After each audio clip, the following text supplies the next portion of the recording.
bien. El trabajo práctico, el primer trabajo práctico se va a subir al aula virtual el día 4 de junio y ustedes lo van a tener que entregar el día 11 de junio.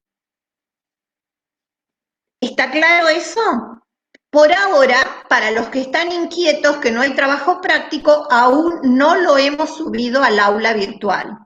Cuando en los espacios donde dice trabajo individual, aula virtual, esos espacios están para que ustedes entren al aula, consulten la teoría, vayan armando su apunte junto con lo que registran en estos encuentros.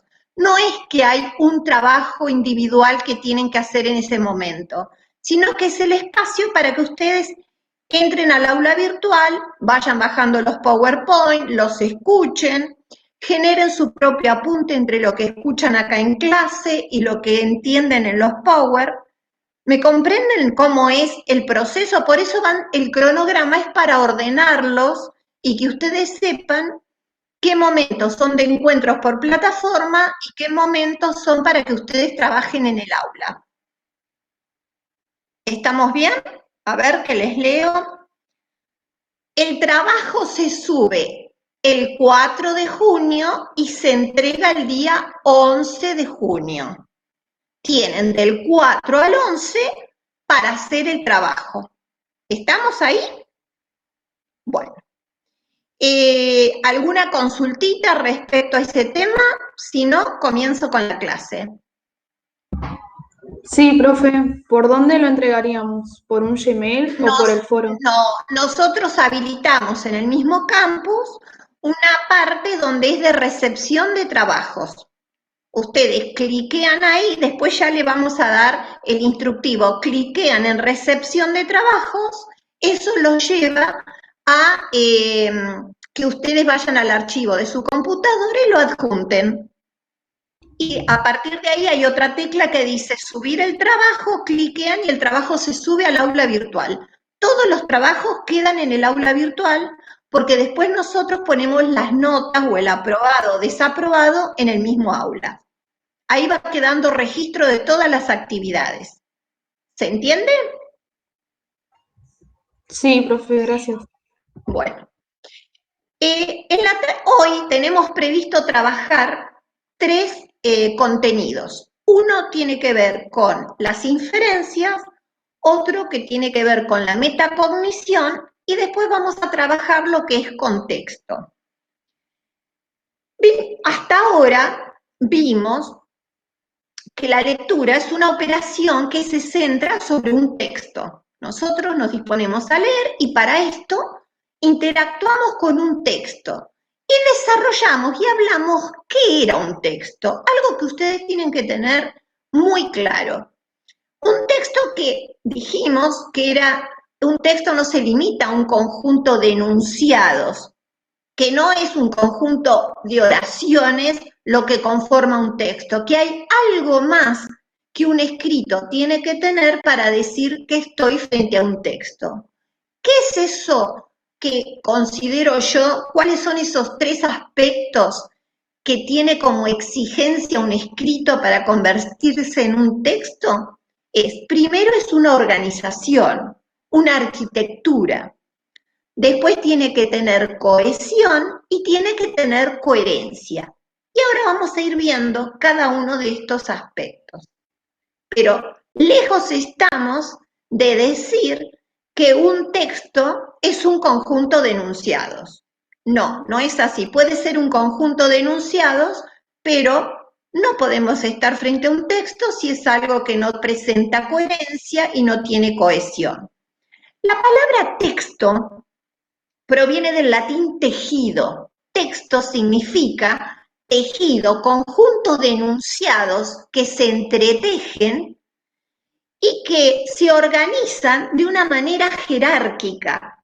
Todo el contenido que tiene un texto se organiza jerárquicamente a través de formando esta arquitectura que les digo. ¿Por qué digo jerarquía? Porque en los enunciados hay ideas, hay un contenido que es el principal y que no tiene el mismo estatus que el resto de los contenidos, sino que hay unos que gozan de una primacía, que son las ideas principales o medulares, que muchas veces decimos, y otras que son ideas que actúan como accesorias, como complementarias, que son las ideas secundarias. Entonces, esto hay que tenerlo bien en claro, que un texto tiene una arquitectura y que esa arquitectura está dada por estos enunciados que están entretejidos y que están conformados por ideas principales y por ideas secundarias. Ahora, ¿cuándo digo que un texto tiene una cohesión? La cohesión tiene que ver con estas relaciones que se dan entre las partes del texto. Las oraciones pertenecientes a un mismo texto están conectadas por la presencia o de pronombres o de conjunciones con otras oraciones. Es esta interconexión de enunciados lo que le da cohesión al texto. ¿Quién da esta interconexión? Las relaciones gramaticales que se producen entre una y otra. Y la coherencia textual tiene que ver con la semántica. Ya trabajamos en la primera clase que lo semántico está asociado a lo que es significado. La coherencia textual es que esta idea que el autor nos recrea en un texto tenga un significado. La coherencia es ausencia de contradicción. Si yo digo que algo es coherente, es porque no es contradictorio. Esa es la condición básica para que un texto sea inteligible, que sea coherente. Podemos decir que es la ausencia de contradicción entre ideas que están presentes en ese texto, entonces tiene una consistencia semántica porque los enunciados guardan una relación entre sí. Son un conjunto de enunciados coherentes. Si fuera incoherente, no estaríamos frente a un texto. Creo que tranquilamente podemos decir que un texto es un conjunto de enunciados coherentes y si fueran incoherentes no estamos frente a un texto. ¿Sí? ¿Me van siguiendo hasta ahí? Párenme, díganme lo que, si voy muy apurada, vuelvo sobre el tema. Estamos como haciendo un repasito de lo que ya vimos. Sí. ¿Podría repetir lo de cohesión? Lo de cohesión, sí. La cohesión lo que tiene que ver es por las relaciones fijas que se dan entre las partes del texto. Las oraciones que pertenecen a un texto, las distintas oraciones que conforman un texto, tienen que estar conectadas a través de pronombres, de conjunciones, de preposiciones, tienen que estar articuladas para que esto tenga una cohesión, una unión, una interconexión. La cohesión tiene que ver con una interconexión. Si nosotros estamos con oraciones que no están articuladas entre sí, el mensaje queda cortado y no lo puedo hilvanar. Entonces, la cohesión es esta interconexión que yo tengo a través de relaciones gramaticales entre distintas oraciones del texto. La coherencia está dada por la semántica, por el significado. La coherencia tiene que ver con que esta idea principal que va a atravesar al texto siga un hilo y no que quede cortada porque salgo hablando de otro tema. Entonces ese texto sería incoherente. Supónganse que yo dijera, la mesa rectangular, tengo una mesa rectangular que es pequeña, roja, bonita, creo que son predicados que con una mesa rectangular tienen coherencia. Pero ¿qué pasa si yo dijera, tengo una mesa rectangular y triangular que es roja, bonita? Ahí hay una contradicción, ¿o no? O la mesa es triangular o la mesa es rectangular. Entonces, esto es lo que llamamos ser coherente o incoherente.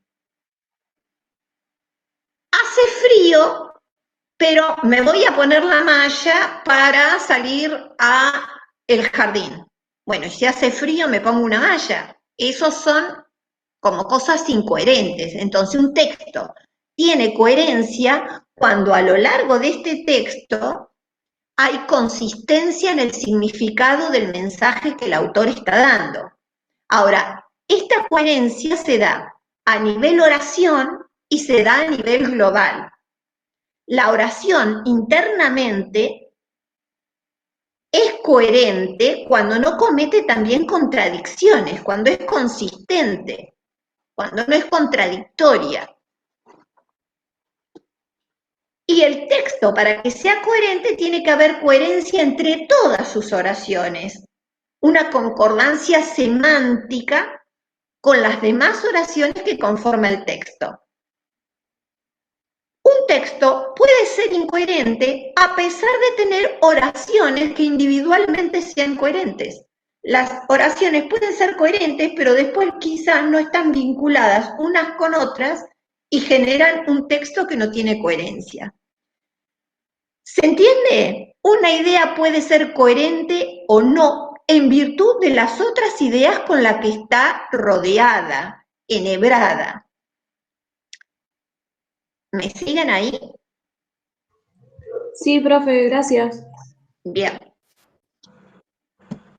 Entonces, hasta acá lo que queríamos tener bien en claro era qué es un texto. Si yo les pregunto a ustedes qué es un texto, me van a decir que es un conjunto de enunciados que tiene una arquitectura, una jerarquía a la hora de exponer sus ideas, donde hay ideas principales y hay ideas secundarias, que tiene que tener una coherencia, es decir, que sus oraciones tengan una vinculación semántica, que no sean enunciados contradictorios y tienen que tener una cohesión. Sus oraciones tienen que estar interconectadas. Ahora, cuando hablamos de lectura en sí, dijimos que leer no debe confundirse con la simple acción de decodificar, que la decodificación es una actividad de simple reconocimiento de palabras o de frases que quien en tiempos, digamos, hace décadas atrás, habían líneas de pensamiento de la lingüística que consideraban que leer era decodificar palabras. Desde la gran revolución en la lingüística de la psicología cognitiva, demostró que comprender una lectura es mucho más que decodificar palabras, que se pone en juego todos los procesos mentales que un sujeto activa cuando se enfrenta a reconocer esas palabras. ¿Que la decodificación está presente en un texto? Por supuesto, se reconocen sus palabras, pero la lectura comprensiva se da a nivel de niveles de procesamientos mentales.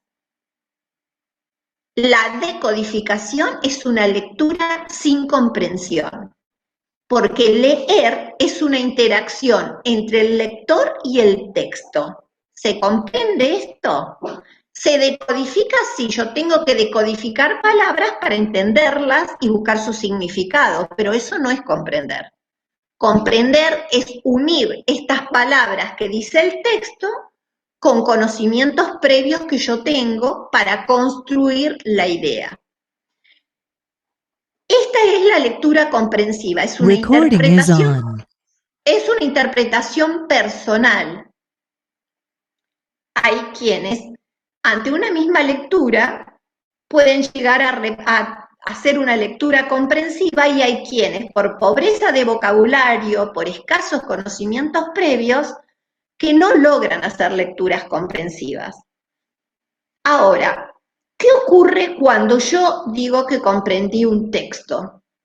Cuando se logró la comprensión de un texto, o quizá de un discurso, porque puede ser que alguien nos esté leyendo un texto. Lo mismo, hago un proceso comprensivo.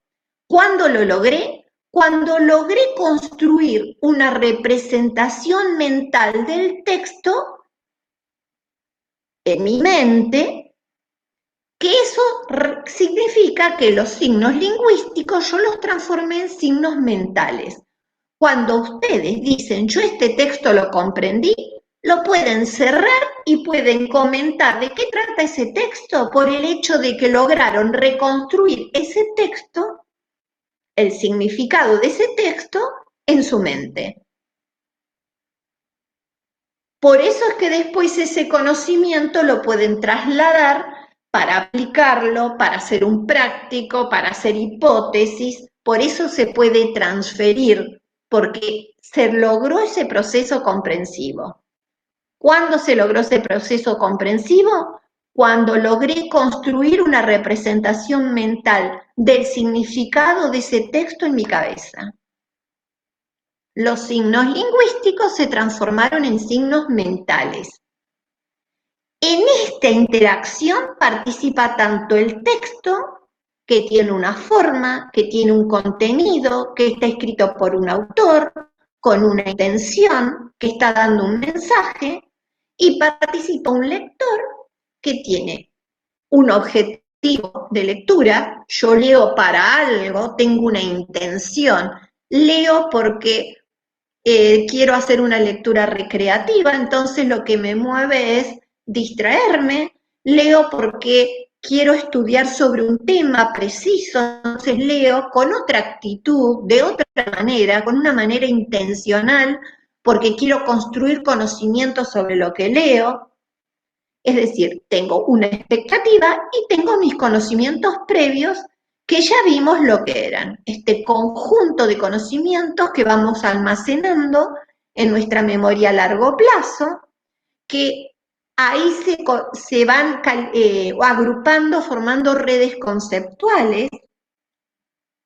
Entonces, para leer debemos manejar con soltura esta habilidad de decodificar palabras y aportar al texto nuestros objetivos de lectura y experiencias previas. Y también se pone en juego a la hora de leer el proceso que es al que quiero llegar, que es el de las inferencias. Y ahora vamos a trabajar qué son las inferencias. ¿Me van siguiendo hasta acá?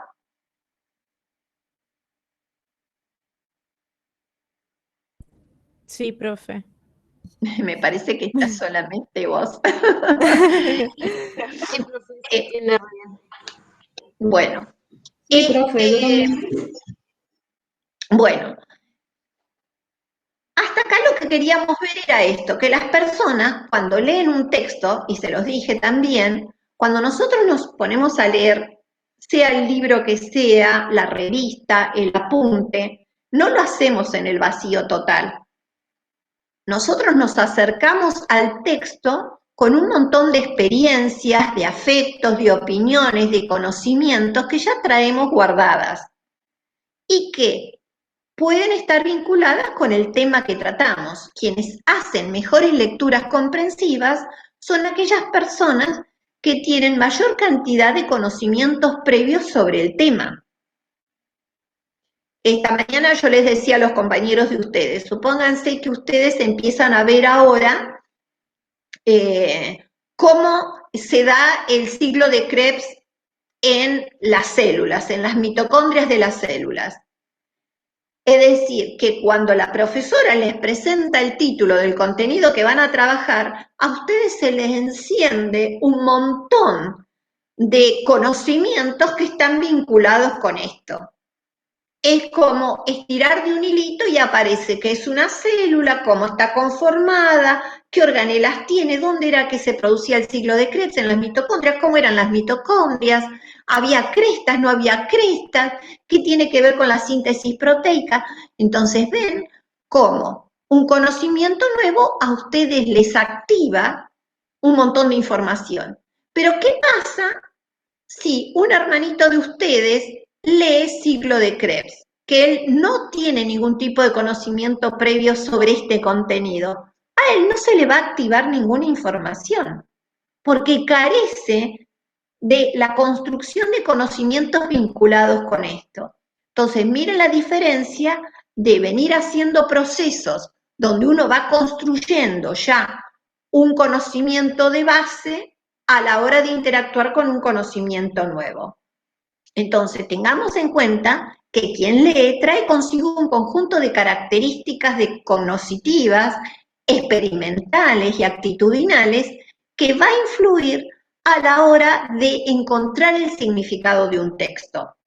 Ese texto va a ser mucho más ameno, ya le va a conocer las palabras, el vocabulario. Quien tiene desconocimiento del tema va a tener que estar constantemente buscando el significado de las palabras. Entonces, la naturaleza interactiva de la lectura está dada en que el texto tiene un significado que el sujeto activo descubre a través de poner en juego sus procesos mentales. El grado de comprensión lectora tiene su base en los conocimientos previos.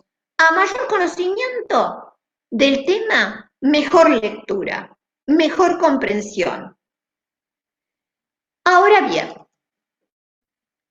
si nosotros decíamos que un texto era un entretejido de ideas que generan una arquitectura, existen ciertas estrategias para que nosotros podamos comprender este texto cuando interactuemos con él. Una son poder descubrir en ese texto, y esto tiene que ver con el primer trabajo práctico que van a llevar adelante, descubrir cuáles son las ideas principales, las ideas útiles del texto. Poder leer un texto y decir, esta es la idea principal, la idea medular sobre la que va a girar. Otra es la capacidad que tengo como lector de por ahí anticipar o predecir de qué puede tratar. De que un título, al leer un título, pueda ya anticiparme al contenido, al final de una historia, a cómo cerraría la oración. Y el tercero son las inferencias, la capacidad de sacar deducciones y conclusiones acerca de lo que no está escrito en el texto. Y esto tiene que ver con la inferencia. Las inferencias son procesos mentales que nosotros hacemos para recuperar información que hay en nuestra mente, pero que no está escrita en el texto. El texto da indicios porque el autor juega con que nosotros vamos a saber reponer la información que él no está colocando. La construcción de inferencias es fundamental para comprender un texto. Y tengan presente esto, que las inferencias son operaciones cognitivas, no son técnicas, no son estrategias, son operaciones cognitivas que normalmente hacemos, pero que quizás hasta hoy ustedes no las tenían etiquetadas como inferencia. Es toda información que forma parte de esta representación que yo voy a armar del texto, pero que no está explícitamente escrita en el texto. Por ejemplo, yo les voy a leer yo puedo decir, a modo de ejemplo, para que nos vayamos ubicando, aquí no llueve nunca, el lugar es seco, árido, no permite la vida de animales ni de plantas. Quizá el texto dice eso y yo puedo ir anticipando o infiriendo que se trata de un desierto, por ejemplo, y la palabra desierto no está en el texto. Entonces, o puedo decir, Juan salió con piloto y paraguas. Es capaz el texto dice eso, pero no me dice, es una tarde lluviosa y Juan salió con un paraguas y un piloto. Hay cosas que el autor no necesita ponerlas explícitamente porque juega con que el lector va a saber reponer esas lagunas que el texto dice. ¿Qué pasa si el autor tuviera que escribir todo en detalle, los libros serían muy extensos. Siempre ponemos un ejemplo, porque el tema de inferencias por ahí cuesta. Ponemos el ejemplo de cuando se cobra un penal. Pongamos que en el libro dice, a Juan le cobraron un penal y sigue relatando. Para nosotros, en la oración, a Juan le cobraron un penal, tiene mucha información, porque me ubica que Juan está jugando a un deporte donde le han cometido una falta y donde le cobran un penal por esa falta. Juan le cobraron un penal, es cortito, pero yo puedo argumentar mucho más. Son como nuestros conocimientos están organizados formando esquemas, donde nosotros a través de una palabra es como si tiramos de un hilito y nos sale un montón de información.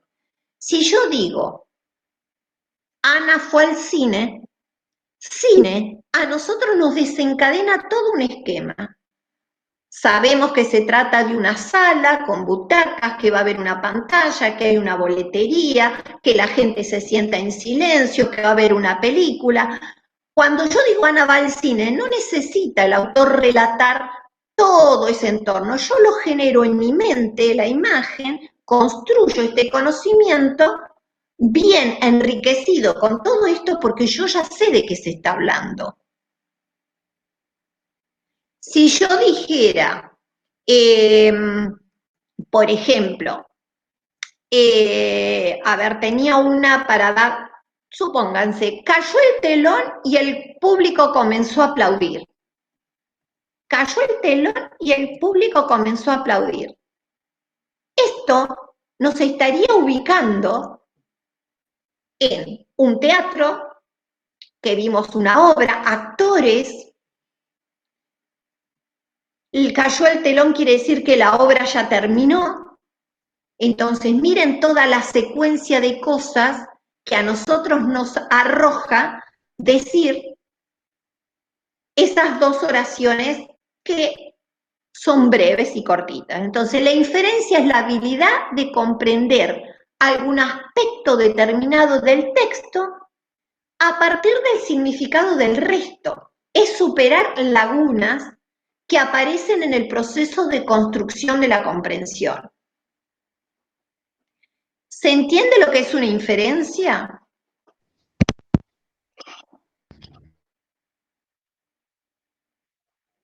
La inferencia es el proceso mental por el cual reponemos información de nuestra mente a nuestro esquema mental que el autor la sugiere, pero no está escrita en el libro.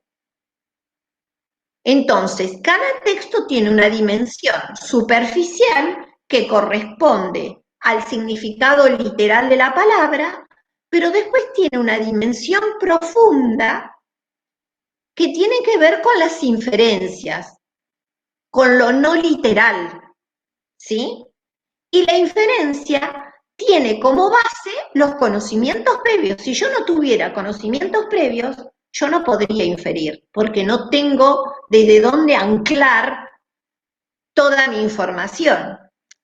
A ver, alguien active el micrófono y díganme si me van entendiendo lo que les quiero decir. Sí, profe, yo entiendo. Sí, profe. ¿Sí? Bueno, si lo llego a confundir, díganme para agarrar otro camino para explicárselas. Al enfrentarnos entonces a un texto, nos damos cuenta que para comprenderlo no es suficiente conocer el significado de palabras aisladas, sino que todo el tiempo tenemos que estar elaborando inferencias para ir rellenando aquellos huecos que el autor va dejando. Estos huecos que nosotros rellenamos es lo que le da coherencia al texto. Ladra mi perrita, discúlpenme. Esos huecos que vamos rellenando es lo que le va a dar coherencia al texto. Esta reposición que yo voy haciendo, ¿sí? Entonces, la comprensión de un texto la logro a partir de este compromiso que hay entre lo explícito y lo tácito. Yo logro comprender cuando se ponen en juego las dos cosas. El proceso inferencial me va a permitir construir una idea mucho más rica y más completa en mi mente que lo que el propio libro me está aportando, que el propio texto me está aportando. Ahora, existen dos grupos grandes de inferencias. Unas son inferencias puente y otras se llaman inferencias elaborativas. Las inferencias... Esperen un minutito, chicos, ya vengo que...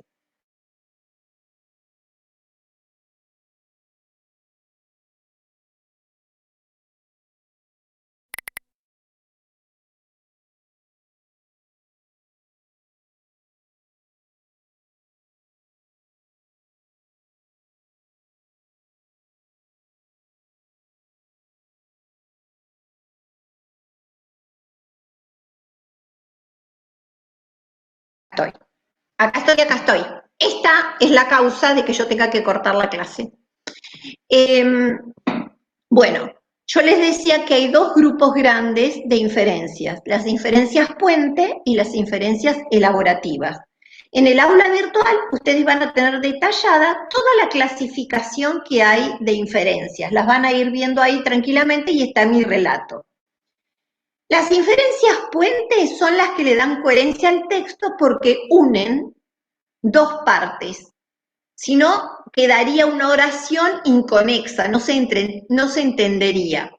Miren, les voy a dar un ejemplo para que entiendan qué es una inferencia puente. Yo podría decir, el explorador se encontró con una enorme cobra y los médicos no pudieron hacer nada por salvar su vida. Escuchen la oración que les estoy diciendo. El explorador se encontró con una enorme cobra y los médicos no pudieron hacer nada para salvar su vida. ¿Qué pasó ahí? Son dos oraciones,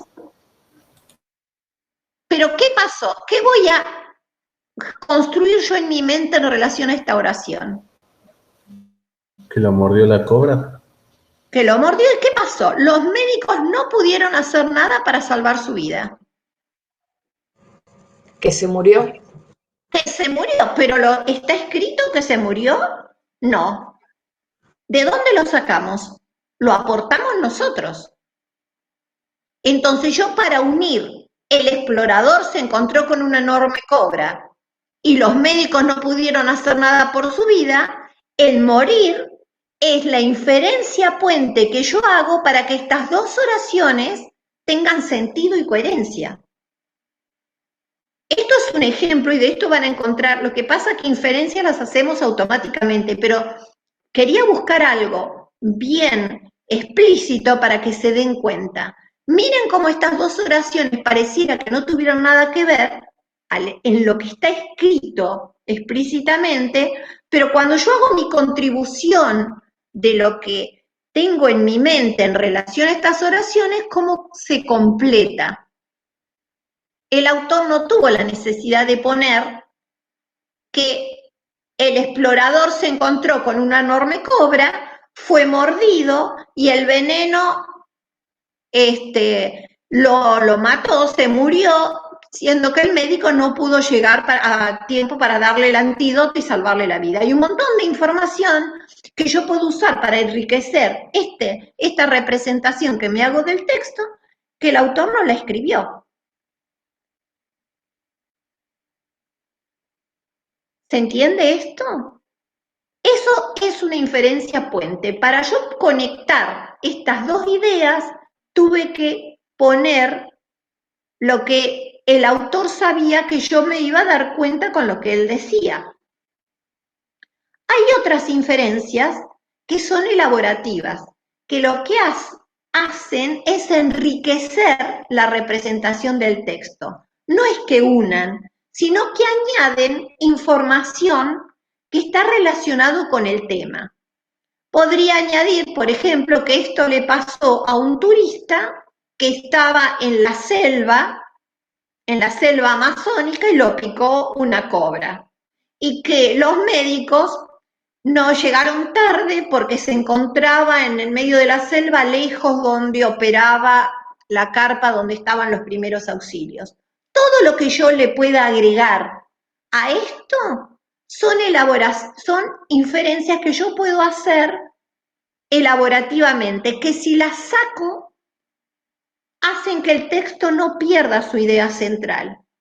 La ponga o la saque, no me altera la idea central del texto. El lector podría añadir una representación del hecho que transcurrió, pero sin afectar la idea central del texto. ¿Se entiende la diferencia entre una inferencia puente y una elaborativa? ¿Podría repetir otra vez, profe, desde la puente? Las inferencias puentes son las que le dan coherencia al texto.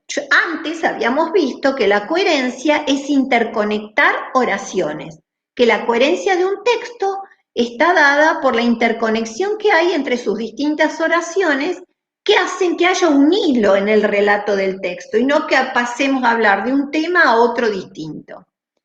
Las inferencias puente hacen esto, hacen vincular dos oraciones y como es una inferencia, aporto yo la información desde mi mente porque no está escrita. Por eso es que le doy esta oración para que vean cómo algo que no está escrito es lo que une. El explorador se encontró con una cobra y los médicos no pudieron hacer nada. Yo solo soy la que va, esa laguna que quedó entre esas dos oraciones la aporto yo desde mis conocimientos previos. ¿Por qué? Porque sé que es una cobra, sé que las cobras muerden, que son venenosas y que si no le dan un antídoto a tiempo, el explorador va a morir. Hay un montón de información que si yo no supiera lo que es una cobra, si yo no supiera que es un explorador, lejos podría inferir qué tiene que ver el explorador con los médicos que no pudieron hacer nada por su vida. ¿Me entienden esto? Yo conecto estas dos situaciones a través de una inferencia, un proceso, una operación mental que yo hago para poder interconectar estas dos oraciones. El autor no lo escribió porque sabía que quien leyera el texto iba a saber reponer lo que él no estaba diciendo. Esa es la puente. Es una inferencia puente. Infiero algo para conectar dos cosas. Y las elaborativas lo que hacen es adornar, enriquecer lo que un texto dice. Esas inferencias que yo voy ayornando la idea central, esté presente o no, no me altera el texto. Lo que sí hace es que yo construya una representación mental mucho más completa de lo que estoy leyendo. ¿Se entendió ahí?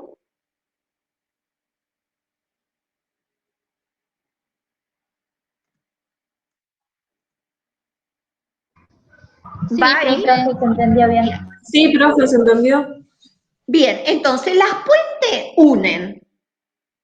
Las elaborativas agregan información para hacer más rica la construcción de una representación. Por ejemplo, que ustedes estén leyendo una novela. Entonces, van a ir enriqueciendo con conocimientos que ustedes tienen, ayornando la situación o la escena en su mente de acuerdo a el bagaje de conocimientos que tengan. Pero si lo sacan, el argumento de la novela sigue estando. Quizá al protagonista unos lo van a representar alto, con ojos claros, con un jopo, con un acting especial, mientras que otras lo van a hacer bajito, utilizando quizá un sombrero. Cada uno va agregándole cosas. Lo que no va a modificar es el papel y el rol que cumple el protagonista en el argumento de la novela. Esto es lo que tiene que ver con las elaborativas. Hay unas inferencias que se llaman anáforas o referenciales. Las anáforas son las que nos permiten a nosotros que cuando escribimos un texto no seamos repetitivos, redundantes. Les voy a leer algunas. Por ejemplo, yo puedo decir, el camión no podía subir la montaña, el vehículo llevaba mucha carga. Entonces, el camión no podía subir la montaña, el vehículo hace referencia al camión, pero no lo vuelve a repetir. Otro ejemplo, un chimpancé se escapó del zoológico de Buenos Aires, el animal fue visto persiguiendo a las palomas. Un chimpancé, el animal, refiere al mismo sujeto de la oración, pero no lo repite. Las anáforas, las inferencias, yo puedo inferir que se trata del chimpancé, pero no me lo está nombrando. Esto me sirve para que yo en un texto no repita la misma palabra y sea un texto tedioso, aburrido, repetitivo. Por ejemplo, les doy otro más. Nevaba mucho y aquello no parecía mejorar. El aquello hace referencia a la nevada, pero no dice nevada. Yo infiero que trata de la nevada. Son inferencias referenciales. Van a tener ejemplos en el aula virtual para que las vayan viendo. ¿Vamos hasta ahí? Cuando yo les digo que con las inferencias lo que tenemos es que una palabra desencadena un esquema, vieron que yo les decía, puedo decir cine, tiro de la palabra cine y me vienen un montón de cosas de cine. Por ejemplo, yo puedo decir términos como catedral, rey, y a mí me dispara un montón de cosas. Catedral me puede obispos, sacerdotes, estructuras edilicias. Cada palabra está unida ya a un esquema de cosas que nosotros ya las asociamos todas juntas. Y eso es lo que a nosotros nos permite armar nuestras representaciones mentales y le permite al autor no decir todo, porque sabe que nosotros tenemos guardadita en nuestra memoria a largo plazo nuestros conocimientos formando estos esquemas. Los conocimientos no están desperdigados de cualquier lugar, sino que están asociados a otros conocimientos donde hay algo en común. Por eso es que ese juego de inferencias arriesga al autor porque sabe que el lector, si ustedes están leyendo un libro de patología, el autor va a arriesgar a decir cosas o sugerir cosas porque sabe que ese lector ya trae mucha información. Un autor arriesga cuando sabe qué público lo está leyendo. No va a arriesgar con un chico de secundaria o de primaria, pero con un estudiante universitario ya sabe que trae mucha información acumulada, por lo tanto él puede caer en estas lagunas y jugar con toda la información que él trae en su memoria a largo plazo. ¿Se comprende hasta ahí?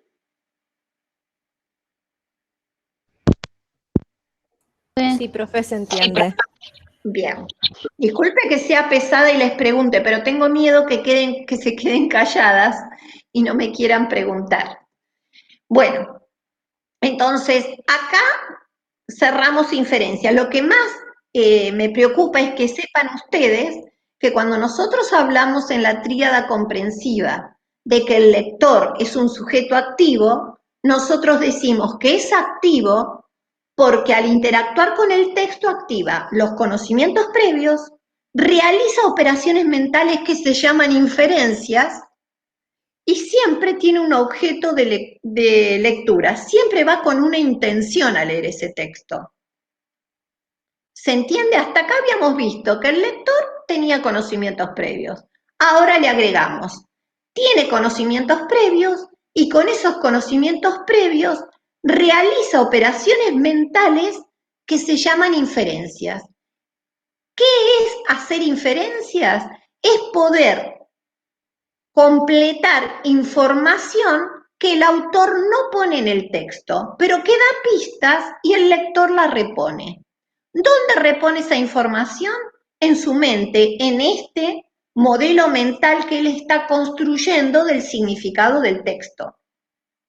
¿Se entiende?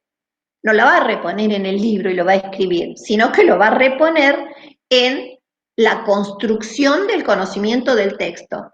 Cuando yo le narre o le cuente el texto a otra persona, quizá por ahí le diga, el texto trata de un explorador que muere porque lo muerde una cobra y no le llegó la asistencia médica en el momento.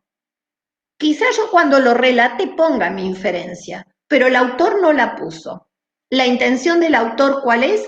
No hacer un libro tan extenso porque si no sería tedioso y aburrido para quien lo quiera leer. ¿Estamos hasta acá? Ahora vamos a trabajar metacognición, pero si quieren hacemos un descansito de 10 minutitos y seguimos con metacognición y contexto. Bueno, ¿Quieren? Bueno, Bueno, profe. A ver, esperen que miro la hora. Son 16:49. Bueno, a las 17 volvemos. Así descansan un poquito de mí.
Recording has stopped.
Bueno, chicos, ¿volvemos? Entre las preguntas que veo que hicieron, les queda como no saben bien del trabajo práctico. El trabajo práctico se sube el día 4 de junio, el día 4, no quiero equivocarme, sí, el día 4 de junio, y se entrega el 11 de junio. Si ustedes lo quieren entregar antes, lo pueden entregar antes. Nosotros colgamos el trabajo y Recording is on. el lugar donde se recepciona también se activa. Así que si ustedes lo hacen el mismo día y lo quieren mandar, lo mandan. No hay ningún problema en eso. Pero se cuelga en el aula el día 4 de junio. Y el 11 de junio se cierra y ya nadie más lo puede subir. Por lo general, el primer trabajo práctico tiene que ver con poder leer un texto que nosotros le vamos a dar y que puedan descubrir cuáles son las ideas principales, cuál es el tema central. Así que practiquen lecturas, porque por lo general empezamos a trabajar esta instancia en los textos, que empiecen a enunciarnos cuál es la idea central, cuál es la idea medular del texto, ¿sí? Bueno, ahora vamos a trabajar lo que es metacognición. ¿Me escuchan bien, no? ¿Sí? Se entrega, sí, nosotros les vamos a dar cómo se entrega, qué tamaño de letra, qué letra, y por lo general los queremos en PDF porque el Word cuando uno lo sube un poco se desconfigura. Pero por eso no se preocupen porque cada práctico va a ir con los requisitos para su entrega. Bueno, hasta acá trabajamos lo que era inferencias. Ustedes ya tienen algo más incorporado a sus conocimientos de que hay procesos mentales que se llaman conocimientos previos y que sobre esos conocimientos previos nosotros podemos hacer operaciones mentales que se llaman inferencias. En los niveles iniciales, cuando nosotros empezamos a incursionar en la escuela, nos enseñaron a leer. La lectura para nosotros comienza siendo un objeto de conocimiento, pero luego, con el transcurrir del tiempo, nosotros la convertimos en un instrumento a la lectura para aprender nuevos conocimientos.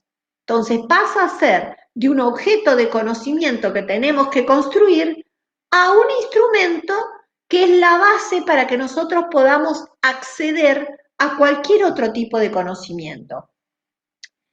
De un estudiante universitario se esperan lecturas que sean intencionadas, que tengan autonomía, que sean reflexivas, que sean críticas. Es decir, que lo que se espera es que haga buenos procesos cognitivos y metacognitivos para que le ayuden a monitorear y comprender lo que están leyendo. Por eso es que es necesario trabajar el concepto de metacognición. Meta significa más allá y del latín conocere, que significa conocer. conocer más allá de nuestros procesos mentales. En la metacognición refiere al conocimiento y control de nuestros propios procesos cognitivos. No estamos hablando de metacognición cuando hablamos de interactuar con el texto. Estamos hablando de metacognición cuando vamos evaluando los procesos que nuestra mente hace al interactuar con un texto, que es totalmente diferente. ¿Comprenden lo que les digo? Digamos que es el control de nuestros propios procesos de pensamiento, asociado al conocimiento que un sujeto tiene de sus propios procesos cognitivos. Va supervisando y regulando los procesos. Ustedes pueden estar leyendo un libro y repentinamente pueden decir, yo no estoy entendiendo lo que dice este libro, y les debe haber pasado más de una vez. Pueden estar leyendo un texto cualquiera, lo leen y de repente dicen, ay, ya no sé qué dice, y tienen que volver para atrás. Esto que no sé qué dice es reflexionar sobre que no estamos comprendiendo lo que el texto nos quiere decir, no estamos teniendo un adecuado proceso de construcción de conocimiento. Entonces, lo que hace nuestra metacognición es monitorear y supervisar nuestros procesos de lectura.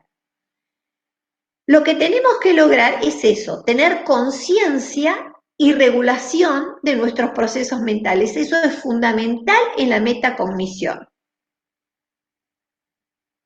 Y la metacognición se desarrolla con la práctica.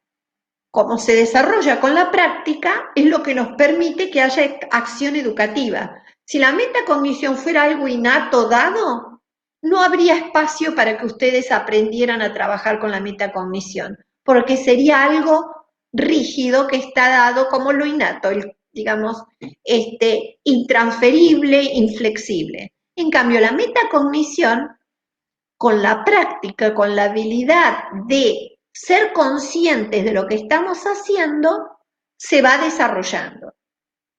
Entonces, tengamos en cuenta que es el grado de conciencia que nosotros tenemos acerca de nuestras propias actividades mentales. ¿Se va comprendiendo?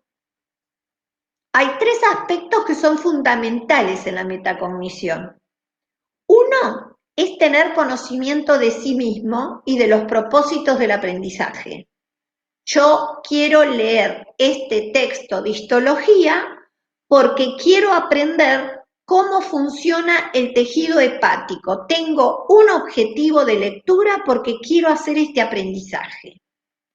Tengo que tener en claro qué operaciones mentales necesito. ¿Qué operaciones mentales necesito? Activar conocimientos previos sobre todo lo que tiene que ver con histología, con célula, con hígado. Y autorregular el proceso de ir leyendo, es decir, ir autorregulando, monitoreando que voy entendiendo lo que voy leyendo. Si lo que leo no lo entiendo, no sigo avanzando, vuelvo para atrás. Quizás hay una palabra, una oración, una definición que me hace ir para atrás y buscar en otro libro de qué trata ese tema. Puede ser que en histología se estén refiriendo a un pequeño tema que el autor lo nombra y yo no tengo que refrescármelo de qué se trata, porque si no, no le voy a encontrar coherencia a lo que estoy leyendo. Esto lo hace mi proceso metacognitivo.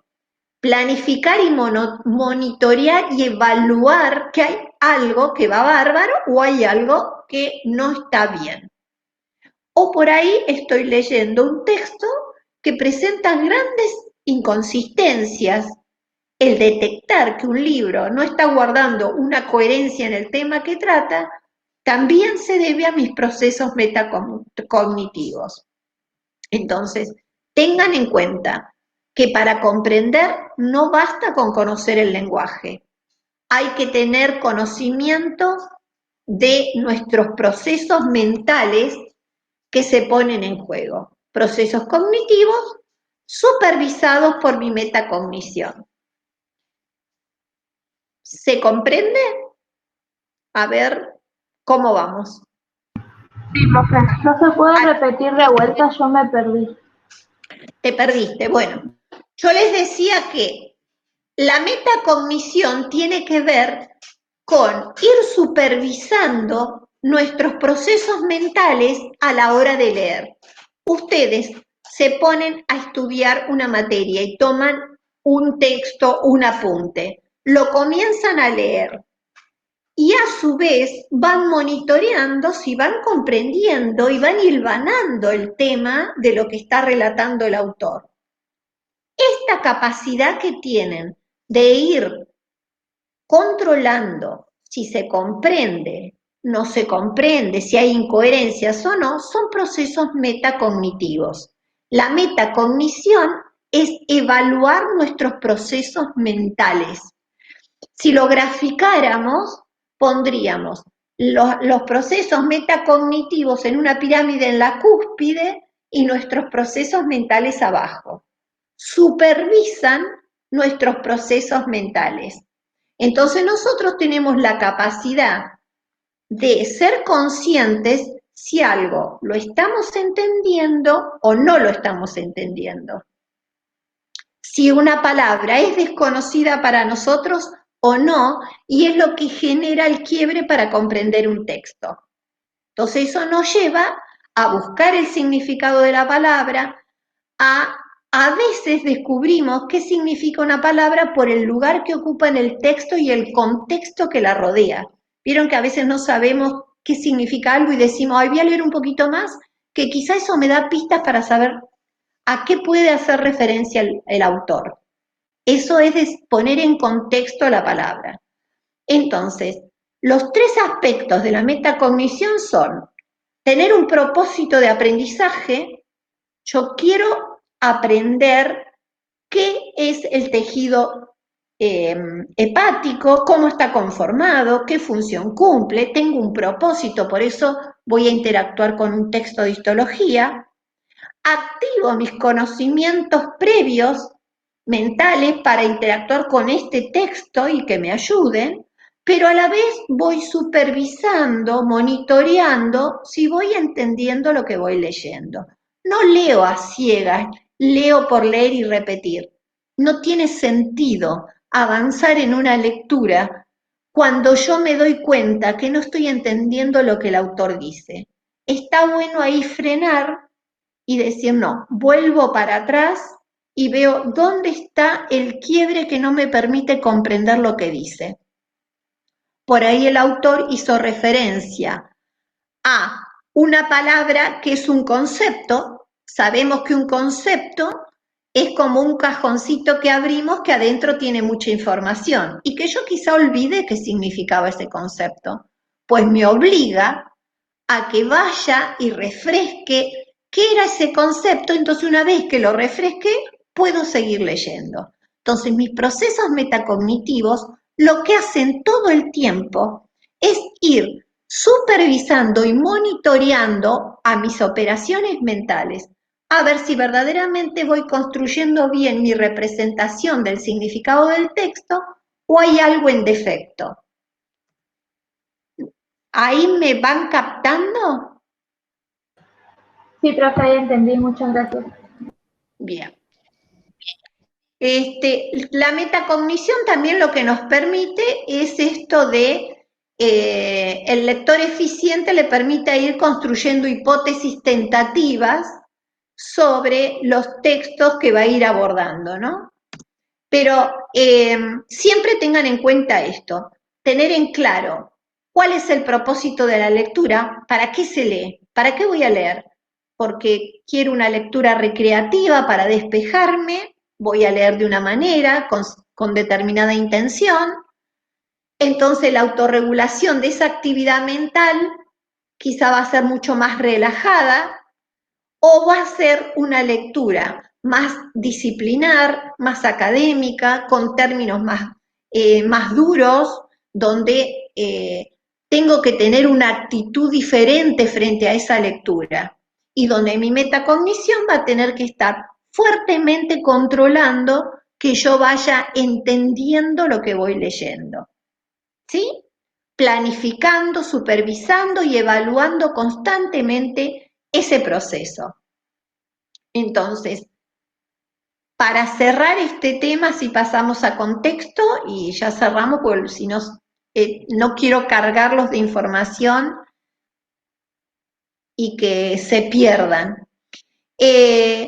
Para lograr procesos verdaderamente comprensivos, reflexivos, lecturas críticas, es necesario poner en juego actividades metacognitivas. Es decir, me pongo a leer, pero tengo que ser consciente de que tengo que ir controlando y supervisando que voy entendiendo lo que voy leyendo. No es leer y repito, no. Leo y reflexiono si estoy entendiendo, comprendiendo lo que voy leyendo. Si esas palabras que estoy decodificando y que me llevan a un significado van generando una comprensión del mensaje que tengo que tomar de este libro. No leo en el vacío, ustedes tienen que cambiar de actitud a partir de todo esto que estamos viendo frente a las lecturas que hacían antes. Quizá antes era agarrar un libro y decodificar palabras y repetir para memorizar y dar un examen. Bueno, hoy tienen que cambiar esta actitud. Hoy saben que van a leer, qué se activa cuando van a leer y cómo controlo si estoy leyendo bien o mal, si estoy comprendiendo o no estoy comprendiendo. Que yo mismo puedo monitorear este proceso de lectura.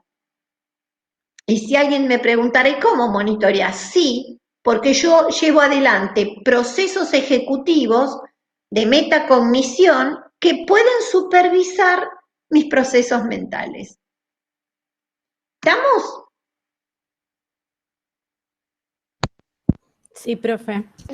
Bien, quedamos con metacognición y vamos a evaluar un poquito contexto. Ustedes vieron que cuando yo les presenté la tríada comprensiva, teníamos el lector activo, que hablamos de un sujeto activo por su mente. Trabajamos la mente. ¿Qué pasa en esa mente cuando me dispongo a leer un texto para entender? Un texto, que definimos que era un texto, ya vamos a ver en el próximo teórico la cantidad de tipologías textuales que hay, y hay un contexto. Y los contextos no son menores, ya lo hemos hablado un poquito cuando hemos dado las clases anteriores, pero ahora queremos enfatizar en esto. El contexto es muy importante. Podemos considerar un microcontexto y un macrocontexto. El microcontexto es lo inmediato y el macrocontexto lo vamos a dividir en distintos aspectos, que ahora lo vamos a detallar. Pero yo les decía que podemos considerar el impacto del contexto en la historia misma. Por ejemplo, podemos tomar como ejemplo que alguien considere como insignificante el avance de encontrar yacimientos petrolíferos a principios del siglo XX. Que alguien tome un libro y lea de manera, sin ponerle énfasis, a el descubrimiento del petróleo a principios del siglo XX. Si nosotros contextualizamos esa lectura, vemos que en nuestro contexto, en Comodoro Rivadavia, capital nacional del petróleo, eso es un hito en nuestra historia, es relevante. Entonces, ¿cómo? Para una persona que no vive en un contexto donde el petróleo quizás es la fuente de recursos, leer esto es algo como superficial, y leerlo para nosotros tiene como un tinte totalmente diferente, porque quizá hemos tenido en la casa un padre, un abuelo que ha vivido la historia de lo que fue la aparición del petróleo en Comodoro Rivadavia, por ejemplo. Entonces, lo contextual nos da un condimento que nos permite comprender mejor lo que leamos.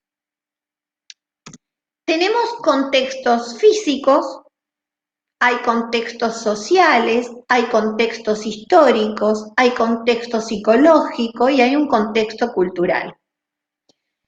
Cuando hablamos de contexto físico, hay una ficha de cátedra para que esto lo estudien. Yo simplemente lo estoy acercando a este tema, pero hay una ficha que lo van a poder leer tranquilamente.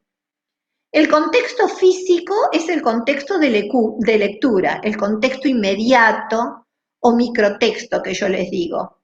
El lugar donde leen, la hora, es, digamos, mi entorno físico.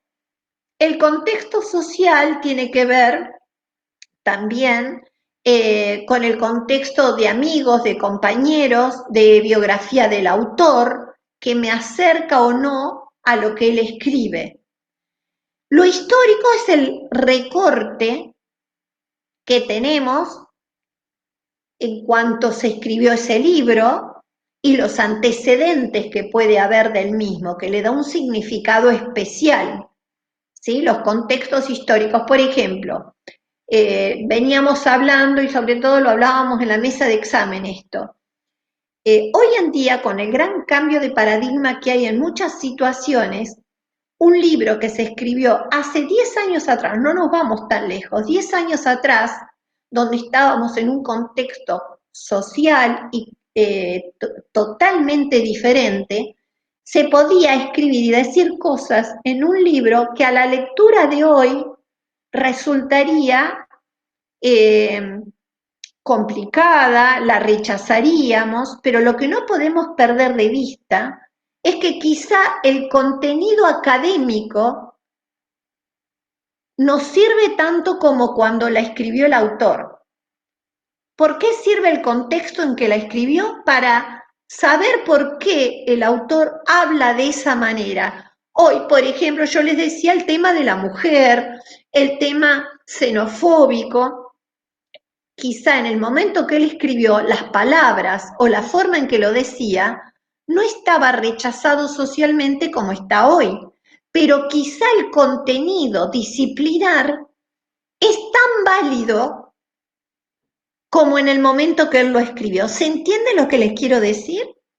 Yo, por ejemplo, he leído autores en mi carrera que hoy descubro que, por ejemplo, eran pedófilos. Hoy lo descubrimos leyendo antecedentes de él. Eso, si bien en mí despierta un rechazo ideológico totalmente, no por eso lo que descubrió este autor en psicología es menos válido.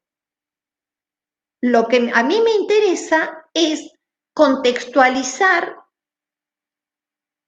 lo que él está diciendo. ¿Se entiende a lo que hago referencia? Desde lo humano, es totalmente rechazado y discriminado, pero el contenido disciplinar de este autor sigue siendo relevante e hizo un cambio en la psicología. Está bueno no desconocer los contextos en los que se dicen las cosas o conocer el contexto para poder aceptar lo que dice académicamente. Estamos hablando del contenido académico. Este autor habla de esta forma porque escribió este libro hace 10 años atrás, donde estas formas de hablar, quizá machistas, autoritarias, bueno, era el paradigma que iluminaba ese momento histórico. Hoy yo estoy leyendo bajo otro paradigma ese libro, pero no por eso el contenido académico lo puedo menospreciar. Pero sí interpreto por qué dice de esta forma lo que dice. ¿Se entiende esto?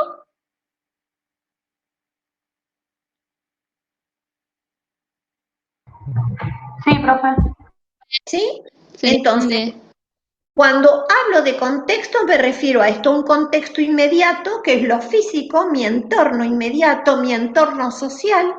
También hay un contexto histórico, no es lo mismo el recorte histórico de hoy con una pandemia, y lo vamos a ver más adelante, supónganse dentro de 10 años atrás, no es lo mismo un alumno que dentro de 10 años vaya a leer un texto a el día de hoy con las características que tenemos, con los cambios que hay en el conocimiento. Les vuelvo a repetir, los conocimientos son totalmente cambiantes. Lo que hoy es una gran verdad, mañana deja de serlo porque es reemplazado por otro conocimiento. La investigación constantemente nos está ofreciendo conocimientos nuevos. Así que lo que es un gran conocimiento en un recorte histórico, para otro recorte histórico ese conocimiento ya va a ser caduco y va a ser reemplazado por otro. Entonces los contextos históricos, los contextos psicológicos que tiene que ver con lo emocional, que opera tanto en el lector como en el autor, y el contexto cultural, un determinado conjunto de creencias, de valores, de normas que rigen una sociedad no están presentes en otra.